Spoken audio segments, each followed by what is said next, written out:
கொஞ்சம் அசந்திருந்தேன்னா இந்த பீட்டரே வந்து கீழே போட்டிருப்பேன். ஏன்னா வந்து செம வெயிட்டுங்க. அது மட்டும் இல்லை, சூடாக வேற இருந்துச்சு. ஒரு 5 கிலோ இருந்துச்சு. நம்ம 10 கிலோ கூட தூக்கலாம். ஆனால் வந்து சூடாக இருக்கு இல்லையா, இந்த சூட்டோட என்னால் தூக்கவே முடியல. அந்த ட்ரே ஃபுல்லாகவே நான் ஊற்றிட்டேன். ஏன் அவ்வளோ தூரம் வந்து ஊற்றுனேன்னு பார்த்தீங்கன்னா, ஹைட்டு வந்து பெருசாக மேலே வரும். நிறைய ட்ரே இருக்குதான், நிறைய ட்ரேயில் ஊற்றி வைக்கலாம் தான்.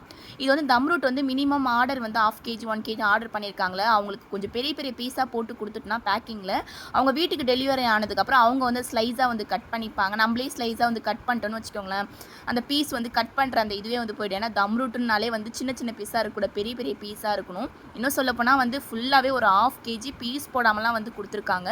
அதை பீஸ் போடாமல் அப்படியே வாங்கிட்டு வந்து நாங்கள் தட்டில் பீஸ் போட்டு சாப்பிடுவோம். நம்ம செய்கிற ஃபுட்டில் எதுலையுமே ப்ரிசர்வேட்டிவ்ஸ் ஆட் பண்ண மாட்டோம். ஏன் பிக்கிளில் கூட நம்ம ப்ரிசர்வேட்டிவ்ஸ் எதுவுமே இருக்காதுங்க, கலருமே சேர்க்க மாட்டோம்.